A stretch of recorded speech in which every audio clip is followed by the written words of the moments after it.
Saya yakin kita semua pernah mengalami ketika kita belanja di Indomaret atau Alfamart, kemudian ketika kita akan membayar ke petugas kasir, petugas kasirnya malah nawarin barang-barang yang lain, misalnya memberi pulsa atau menawarkan barang yang ada promonya. Bahkan bukan hanya itu, ketika kita misalnya membeli sabun, maka pelayan toko akan menawarkan sabun yang lain yang sedang ada promonya atau menawarkan barang-barang yang sejenis.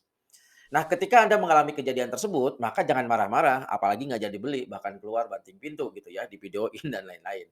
Karena itu memang tugas dari mereka. Itulah yang disebut dengan upselling dan cross-selling. Nah, apakah yang dimaksud dengan upselling dan cross-selling dan sebenarnya seberapa besar sih dampaknya yang dilakukan si upselling dan cross-selling ini terhadap value penjualan kita? Yuk kita cari tahu di video berikut ini.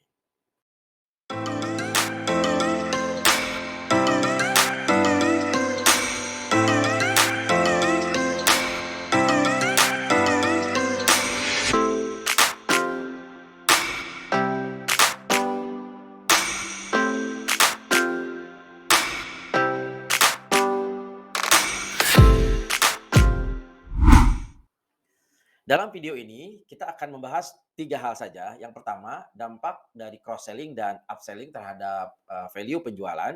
Yang kedua, apa itu cross-selling dan upselling.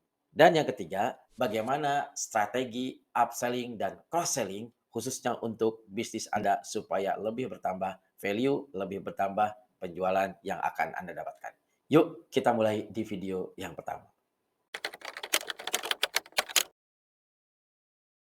Menurut penelitian Genesis, ada 3 faktor teratas yang dapat mengoptimalkan pengalaman pelanggan meliputi yang pertama retensi pelanggan, itu sekitar 42%. Kemudian peningkatan kepuasan pelanggan, 33%. Dan yang terakhir, peningkatan peluang cross-selling dan upselling sebanyak 32%. Jadi teknik cross-selling dan upselling ini mungkin membantu menambah penjualan Anda. Untuk itu, marilah kita lihat teknik dan strategi cross-selling dan upselling untuk membantu bisnis Anda, terutama dalam bisnis B2B, bersama dengan contoh-contoh kehidupan nyata yang mungkin membuat Anda akan mendapatkan inspirasi.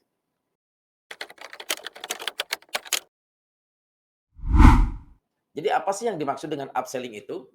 Upselling adalah praktik memberi pelanggan opsi atau pilihan untuk membeli barang yang sedikit lebih baik daripada yang mereka pertimbangkan. Seorang penjual dapat menyarankan, meningkatkan, atau meyakinkan pelanggan untuk membeli lebih. Contoh umum dari upselling adalah ketika kasir menawarkan minuman atau membeli 2 maka dapat gratis satu. Nah, itu adalah salah satu contoh upselling. Jadi daripada kita beli satu, maka mereka menawarkan 2 dengan harga yang lebih murah atau lebih rendah. Sedangkan yang dimaksud dengan cross selling adalah menawarkan barang tambahan kepada pelanggan yang cocok dengan barang yang mereka beli. Cross-selling biasanya menawarkan item yang melengkapi sebuah produk untuk mempertimbangkan membeli item-item tambahan. Contoh misalnya, ketika konsumen membeli sebuah handphone, maka, pelayan toko biasanya menawarkan untuk membeli casingnya atau menawarkan untuk membeli tempered glass, pelindung handphone, dan lain-lain, gantungan, dan lain-lain. Nah, itulah yang dimaksud dengan cross-selling. Kalau contoh di atas melakukan upselling dan cross-selling untuk B2C, bisnis langsung ke customer. Nah, sekarang bagaimanakah strateginya supaya teknik upselling dan cross-selling ini juga bisa dilakukan atau digunakan pada bisnis to bisnis, artinya bisnis to corporate, bukan barang-barang retail seperti di toko Alfamart dan Indomaret. Strategi yang pertama, mulailah dari customer loyal Anda. Tidak mudah memang untuk menawarkan produk baru atau layanan baru kepada semua orang pada waktu yang sama. Nah, cobalah terlebih dahulu pada existing customer atau pada customer yang memang sudah akrab dengan Anda, yang sudah lama atau pelanggan setia kepada Anda. Tanyakan kepada mereka tentang layanan Anda. Tanyakan bagaimana produk-produk Anda membantu menyelesaikan masalah yang mereka hadapi. Bagaimana pengaruhnya terhadap bisnis mereka. Itu hal-hal penting. Sehingga itu akan menimbulkan kedekatan antara Anda dengan customer Anda. Dan itu celah untuk Anda menawarkan produk yang lain atau upselling dan cross-selling tadi. Strategi yang kedua, tawarkan trial.